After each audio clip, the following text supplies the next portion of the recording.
buenas noches, soy Carmen Gudiño y le doy la más cordial bienvenida a este espacio de Mujer Es, en donde esta noche vamos a hablar acerca de la paridad de género en la elección judicial. Y es que, como usted sabe, el objetivo de la paridad es reflejar en los órganos democráticos y de toma de decisiones la composición de la población. Por lo tanto, si las mujeres representan el 50% de la población en México, deberían de acceder al mismo porcentaje de cargos de elección popular. Bueno, pues hoy vamos a explicar a detalle cómo se logrará este objetivo en la elección judicial, así que comenzamos.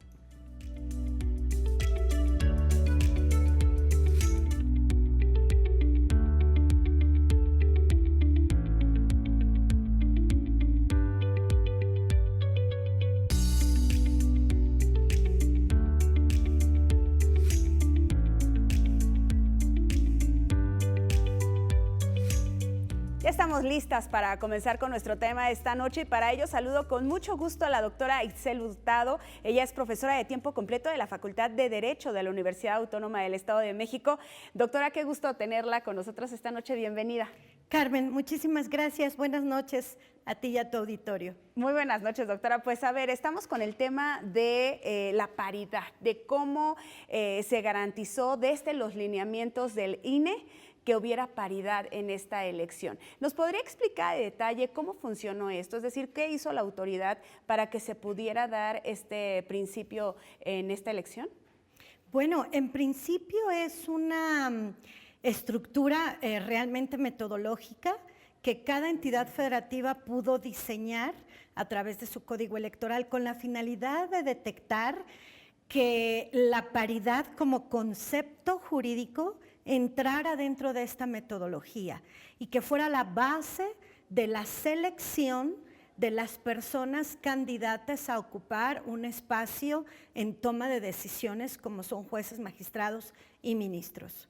¿Y cómo lo hizo la autoridad electoral, doctora? Es decir, ¿cómo fue de uno en uno, verdad? Es decir, puso los puestos y dijo, aquí vamos a ver que exista esta paridad en 50 y 50. Así es. Se determina que la metodología dentro de las convocatorias para la selección de estos espacios fuera determinada a partir de un proceso igualitario totalmente, en donde la paridad sea la base respecto a estas convocatorias. Cada convocatoria determina el número de mujeres y de varones que podrían ser participantes, evidentemente con requisitos de idoneidad respecto a su capacidad académica, profesional, de honestidad, este espacio donde también hay una publicidad y recomendación, se tuvieron que contar con evidencias de estas figuras de idoneidad para que pudieran ser candidatos a esta participación. El proceso en este momento está en la etapa de auscultación, ya se hizo este momento, hubieron tómbolas, incluso una tómbola para varones, una tómbola para mujeres, en donde se pudo seleccionar de manera aleatoria las posibilidades de quienes fueron seleccionados como candidatos a este proceso. Ahora, doctora, siempre que hablamos de paridad, la gente se pregunta o quizá tiene en su mente el decirse, bueno, ¿por qué es tan importante? Y hemos estado hablando de esto mucho tiempo, no es nuevo, pero parece que lo tenemos que reiterar porque es importante que en cualquier elección ahora, en esta, pero en cualquiera y en cualquier nación exista esta paridad. Así es, el tema es un tema de memoria histórica. Desde 1954 se designó a nivel internacional que las mujeres deberían de ocupar cargos públicos de manera específica en la toma de decisiones del poder ejecutivo, legislativo y judicial. Posteriormente tuvimos algunas recomendaciones por la CEDAW en el 79. Posteriormente tenemos documentos como la Convención de Belén do Pará, que también nos hace este señalamiento hacia el proceso en el que las mujeres deben ser partícipes de un procedimiento para poder ser designadas en cargos específicos de toma de decisiones. Es decir, que este tema que en México queda resuelto a partir de 2024 con la reforma a la Ley General de Instituciones y Procesos Electorales, donde se agrega un capítulo 9, precisamente para explicar que en México, a nivel nacional, ya las mujeres pueden ser votadas, elegidas por elección popular, por voto popular, en el Poder Judicial, pero esto se decide hasta 2024. Sí, apenitas. Entonces, sí, apenitas, no tenemos ni medio año de que esto se decidió. Y realmente es un espacio al que yo por eso le llamo memoria histórica. Ha habido grandes desventajas de que las mujeres no puedan ser partícipes de la toma de decisiones en cargos definidos para ello, pero sobre todo en espacios como es la impartición de justicia. La impartición de justicia es un tema de agenda pendiente para nuestro país, toda vez que tenemos un sitio muy importante en nivel de impunidad, ¿no? En los espacios internacionales somos vistos como el 4º país a nivel mundial desde 2015 hasta 2024 en impunidad. Esto es grave y por eso es que hablar de memoria histórica nos habla también de las desventajas que hemos tenido por ir tan tarde a este proceso de paridad, a que se pueda colocar a la mujer en esta candidatura, en un espacio de toma de decisiones para el Poder Judicial, lo cual no necesariamente nos dice que por eso está garantizado la igualdad sustantiva. Justo para allá iba, doctora, porque si bien está materializado, digamos, en donde la autoridad electoral ya hizo esta parte de decir, bueno, vamos a ir 50 y 50, pero la igualdad sustantiva ya al final de todo el proceso no se garantiza. ¿Por qué? ¿Por qué, doctora? Bueno, tenemos, creo yo, que desventajas importantes que no solamente son debido a esta tardanza de la que ya expliqué, también tiene que ver un proceso hegemónico de cultura masculinizada, en donde la categoría masculina ha tomado una trascendencia sumamente importante en nuestras relaciones sociales y por lo tanto políticas y jurídicas. Esto significa que nuestra propia sociedad ha ido avanzando en una cultura donde la masculinidad es prioritaria, donde la masculinidad sí tiene un espacio de jerarquía y todavía lo tenemos, esa es nuestra realidad. Sí. A este momento podemos hablar de muy poco tiempo en donde la CEPAL nos está diagnosticando y estamos abriendo apenas la visibilidad de cuál es la realidad de la mujer en la sociedad mexicana. Y cuando hablamos de esta realidad nos damos cuenta que no todas las mujeres somos ni son iguales. Habemos sectores de población en categorías hegemónicas muy importantes y sectores de población que todavía no son visibilizadas. Entonces, cuando vemos que la mujer en sí misma no es un grupo social, sino una gran diversidad de categorizaciones hegemónicas y también interseccionales, pues nos damos cuenta lo grave que ha sido que la masculinidad siga siendo una categoría importante para nuestra visibilidad de toma de decisiones. Esto implica entonces que la igualdad sustantiva puede no garantizarse porque aún tenemos una población en segundo lugar en feminicidios, de acuerdo a la CEPAL. Tenemos una población que ha sufrido violencia estructural históricamente y también vulnerabilidades estructurales por el no reconocimiento como sujeto de derechos, lo cual nos acomoda a México en segundo lugar en violaciones a derechos humanos ante la Corte Interamericana. Y es terrible, doctora, porque ahora que usted nos estaba narrando eso, pues sí, parece que no lo visibilizamos hasta que nos lo comenta, porque usted dice, estamos masculinizados, ¿no? Juega un papel todavía muy importante. Y sí, y lo vemos en el día a día, ¿no? Cuando a lo mejor las mujeres o las personas deciden ir a un médico hombre y le tenemos como más confianza que a una médica, por ejemplo, ¿no? Sí. En la impartición de justicia me parece que puede haber también esta percepción que es cultural, ¿no? Sí. En donde a lo mejor le tengo más confianza al hombre o no vayas con una jueza porque si te toca jueza, es decir, todo este imaginario colectivo, esta forma de ver la vida desde las masculinidades, ¿cómo nos ha afectado entonces, no? Ahora, con esta problemática entonces, doctora, el reto se vuelve grande.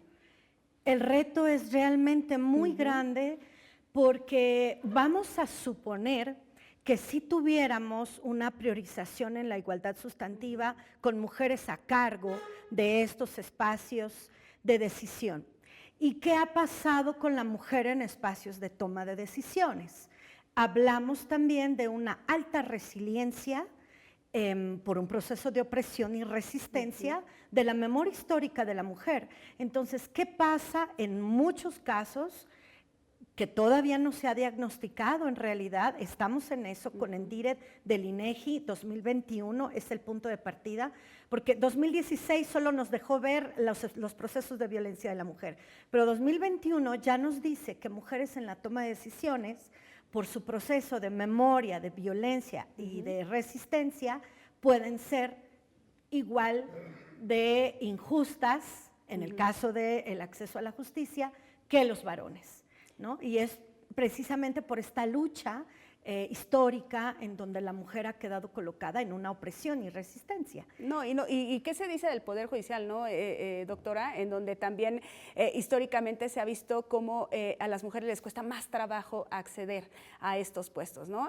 Por la misma naturaleza o estas funciones que tiene la mujer, la doble, triple jornada, este sistema de cuidados que siempre se nos otorga a nosotras y que eso va impidiendo en este escalonamiento que nosotras vayamos avanzando. Y en el Poder Judicial realmente es nuevo. Sí había mujeres o sí hay mujeres dentro del Poder Judicial, pero no están ocupando lo que nos decían las mediciones hace apenas unos años, era que no estaban en estos puestos de poder. Y ese quizá también es uno de, pues sí, de los mayores retos a los que nos vamos a enfrentar ahora, que ya lo estamos viendo.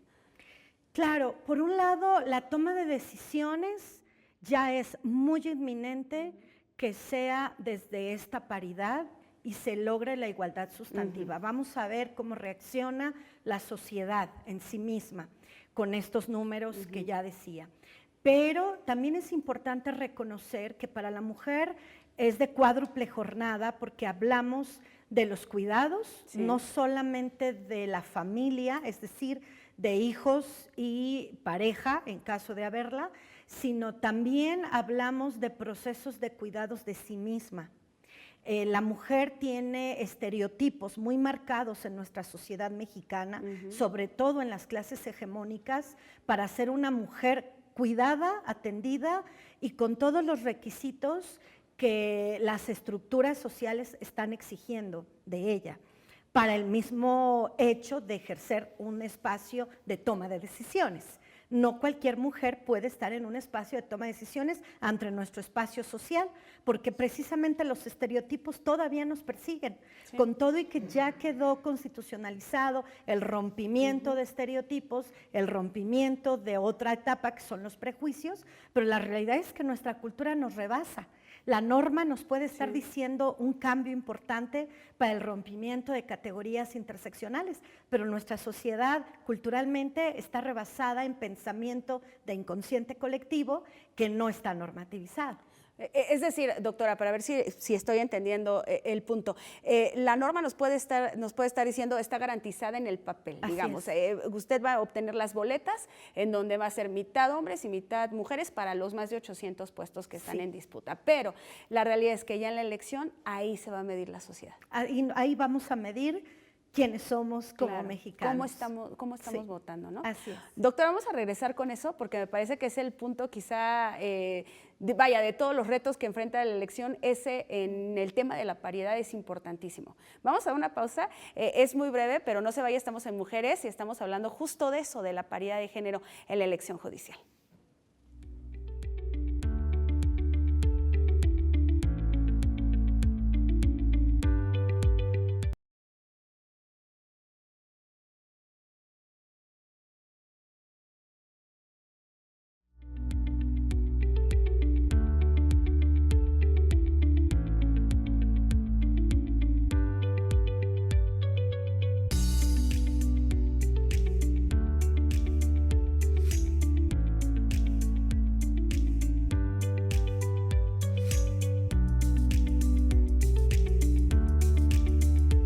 Seguimos platicando con la doctora Itzel Hurtado, profesora de tiempo completo de la Universidad Autónoma del Estado de México. Y antes de irnos a la pausa, advertíamos la complejidad para garantizar realmente la paridad o esta igualdad sustantiva en la elección. Entonces estábamos hablando, doctora, de verdad de un reto mayúsculo. Es muy complejo así determinarlo, pero decíamos, se va a medir en la sociedad. Entonces, ya con los resultados y poder ver si esto que usted nos habla del tema cultural, de cómo la figura del hombre todavía ocupa un lugar, vaya, como sí podemos decirlo, incluso de superioridad, ¿no? ¿Cómo se va a medir entonces esa sociedad? ¿Qué podríamos esperar, doctora? ¿Qué podemos esperar? Sí. Creo que va a ser una sorpresa. Sí. La sociedad mexicana ha tenido grandes cambios con estas modificaciones a partir de 2011, en donde entra a nuestro sistema mexicano una política distinta y hacia 2019 ya se instaura como política de Estado la democracia participativa en este nuevo Plan Nacional de Desarrollo y que se está dando continuidad ahora en este nuevo proceso sexenal. Realmente ha sido sorprendente cómo nuestra sociedad mexicana ha ido tomando estos cambios, porque como todavía hablamos de los procesos electorales, tenemos que entender categorías no solamente de participación ciudadana, sino categorías culturales, decía yo, hegemónicas, decirlo también neoliberales, clasistas y raciales. Y desde estas formas de vernos como sociedad, de vernos a nosotros mismos, pero sobre todo cómo nos están viendo desde afuera en esta transformación, recordando que México fue el último país en entrar a un sistema de dignidad humana en donde todas las personas deberíamos de ser iguales bajo cualquier circunstancia. Pues estamos llevándonos sorpresas, así que creo que este proceso nos va a decir hasta dónde hemos rápidamente cambiado como sociedad, en nuestra cultura, en nuestro proceso mismo personal de dignidad, de igualdad, de colocación, pero también nos va a decir cuáles son nuestros retos a continuar. Creo que lo valioso de este momento es que ya lo tenemos, ya comenzó. Es un cambio importante, es una transformación que ya se estaba esperando desde décadas atrás, ya lo tenemos y ahora es ver cómo vamos a comportarnos en estos momentos, ¿no? Y eso también, de acuerdo a ese comportamiento de irnos midiendo como sociedad, no solamente nos va a hablar de una elección como la que se va a vivir en este país, sino también en otros temas que están pendientes para las mujeres, ¿no, doctora? Porque también nos comenzará a abrir el panorama respecto a si estamos avanzando en eso, por ejemplo, en los estereotipos, en estas brechas, sí. Independientemente de lo que digan las cifras, ¿cómo estamos en el día a día, ¿no? ¿Cómo está la brecha salarial para 2024 todavía es del 35% sí. entre varones y mujeres por el mismo acto laboral en la misma institución. Entonces, la brecha salarial sigue ahí, está vigente, es todavía un tema no solo pendiente, sino es un tema que urge visibilizar por parte del sistema de gobierno. Pero también están las violencias estructurales, sí. Lo que comentabas hace un momento, ¿por qué a la mujer le cuesta más trabajo? Bueno, porque la mujer todavía no ha cumplido un siglo de ser reconocida como sujeto de derechos en este país. Sí. Y entonces eso hace que todos los mecanismos que la mujer necesite para colocarse en un espacio de igualdad, pues se pueden ver entorpecidos, obstaculizados por un sistema institucional. Por eso las violencias son altamente importantes hoy. Más que hablarlas, es poderlas ver, poder sí. reconocerlas, visibilizar una gran cantidad de poblaciones vulnerables en donde estamos inmersas las mujeres desde una perspectiva u otra. Y esto hace que volteemos a ver todos los documentos internacionales que México comprometió con anterioridad al control de convencionalidad en 2011 y hoy ya no tenemos escapatoria. Entonces esto hace que veamos una caja de Pandora, que abramos un espacio que no era visto, sí. que no estaba reconocido y que implica muchísimas interseccionalidades Decías hace rato en los hombres si se trataba de un espacio de poder, pero también es un espacio altamente de privilegios. Y este espacio de privilegios que contrasta con la opresión y resistencia, en donde la mujer solo era colocada en el privilegio a través de la familia, a través de la filiación, a través de la fertilidad, pues normativamente hablando, pues ahora nos deja ver que no es la única posibilidad que tenemos las mujeres para poder ser reconocidas como sujetos de derechos, y que entonces la normativa pues tiene que alcanzar este ritmo contundente de lo que nuestra cultura está necesitando para transformarse. Y a pasos veloces, ¿no? Porque no solamente es visibilizarlo, sino ahora cómo lo solucionamos, sí. Ahora cómo lo arreglamos, cómo, usted decía, no ha cumplido en un siglo, y sí, o sea, cuando empezamos a analizar, tan simple el voto, ¿no, doctora? Hace poquito, porque no es mucho tiempo, no he cumplido ni 100 años efectivamente, en donde las mujeres no podíamos votar, y costó vidas, y costó marchas, y costó resistencias, y costó, bueno, a nuestras abuelas, ¿no? Esa lucha les costó mucho, y ahora estamos hablando de una elección en donde sí, como usted dice, vamos tarde, pero se está dando. Ahora, dentro de todos estos retos, doctora, en esta igualdad sustantiva, ya lo vimos que, bueno, ahí va a determinar cada elector, ¿no? Su preferencia.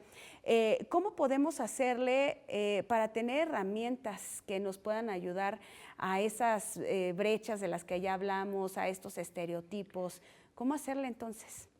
Bueno, es que creo que para la misma mujer ha implicado un reto, no solamente para los varones en el espacio de privilegio, también para la mujer ha implicado un reto verse a sí misma en esa posibilidad, en esa apertura y en la generación de estrategias, en donde hoy sus capacidades sí pueden ser cualificadas y calificadas. Y desde esta perspectiva, creo que la parte importante que nos puede ayudar a saber qué podemos hacer es reconocernos a sí mismas, primero, como sujetos de derechos, segundo, con un proceso de dignidad humana ya establecido en todo el sistema gubernamental mexicano, y que esta exigencia de derechos nos implique la generación de nuevos movimientos, nuevos mecanismos. Sí. Si bien es cierto, ha generado muertes, ha generado unas luchas sociales impresionantes, no solo en México, a nivel mundial, y mucho de lo que México recibe es la respuesta